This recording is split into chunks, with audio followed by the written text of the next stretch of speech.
They say mountains bring peace. But peace, it can sometimes hide something darker. Not all silence means safety, and not every shadow is just the wind. My name is Tia. I'm a college student from Purwokerto, Indonesia. This story is real. It happened on January 5th, 2025, when I hiked Mount Sumbings through the Bawangso Trail. It was a popular route, not the easiest, but beautiful. The trail runs along dense pine forests and wide meadows, known for its silence and something else. I went with 3 friends. We were all excited. It was supposed to be a simple trip, just nature, water, and photos, but something was waiting for us, something we didn't see coming. We reached a quiet spot, flat ground, secluded, no warning signs, no markers, perfect place to camp, or so we thought. That night, things changed. Dana, one of my friends, stepped out to get some air. When she came back, her face was pale. She whispered, "I heard something." What? Whispers from the trees. But there was no wind, no other campers nearby. We left it off. Probably the wind, we said.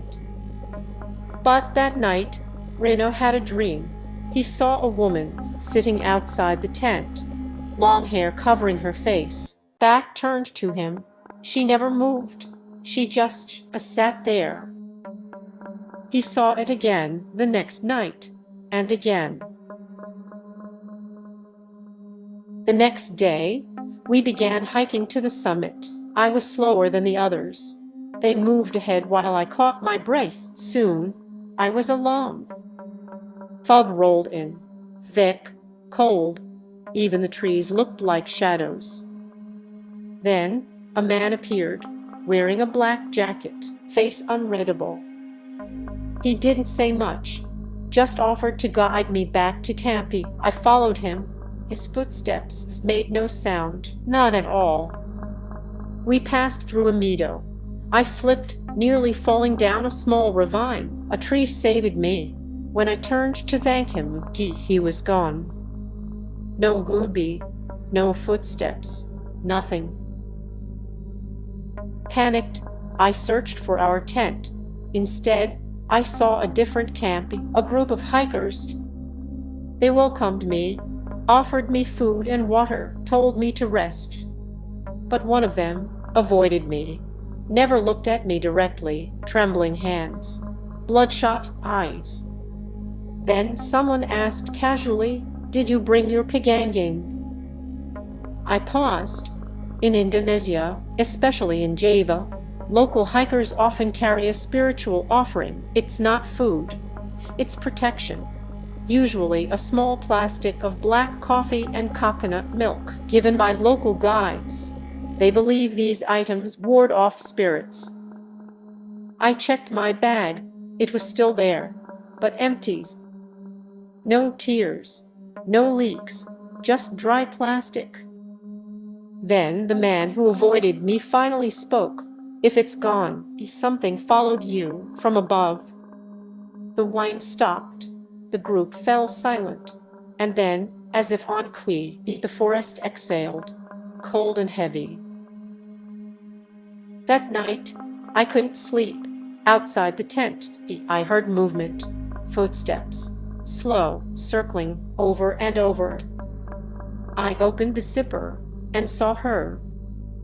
When I opened them again, it was morning. The tent was empty. The hikers were gone, no sign of anyone. Then, I heard voices. It was my friends. They looked panicked. They said I vanished overnight. They searched everywhere. Even the base camp staff had come up to help. But the strange part was, the spot where I stayed didn't exist on their map. No one knew about it. They said no one camps there, ever. We packed quickly, wanted to leave before sunset. When we reached our original tent site, of basic camp officers were already there. One of them asked, "Why didn't you come down last night? We got a report. Someone saw lights near the cliff, but your group didn't respond." We never went to the cliff, and we never turned on our lights. Something was pretending to be us. The hike down was quiet. The trees felt closer and colder. When we got back to basic camp, one of the staff pulled me aside. He asked, "Who helped you yesterday?" I told him about the man in the black jacket. His face turned serious. There were no solo hikers on the mountain yesterday, and no groups set camp in that sun. Back at my dorm, I opened my bag. There was another plastic pouch inside, new, untouched, filled with black coffee and coconut milk. Just like the first. But this one smelled like incense. And next to it, a single strand of long black hair. I don't have long hair. None of my friends do either. It was just there, quiet, unmoving. I never hiked that trail again, but I kept dreaming about it. The fog, the silence, the woman. She never moves. She never speaks. She just watches. And sometimes when I turn off the lights at night, I think I see her. Standing in the corner, not moving, not blinking, just waiting, because maybe she never stayed on that mountain. Maybe she came down with me.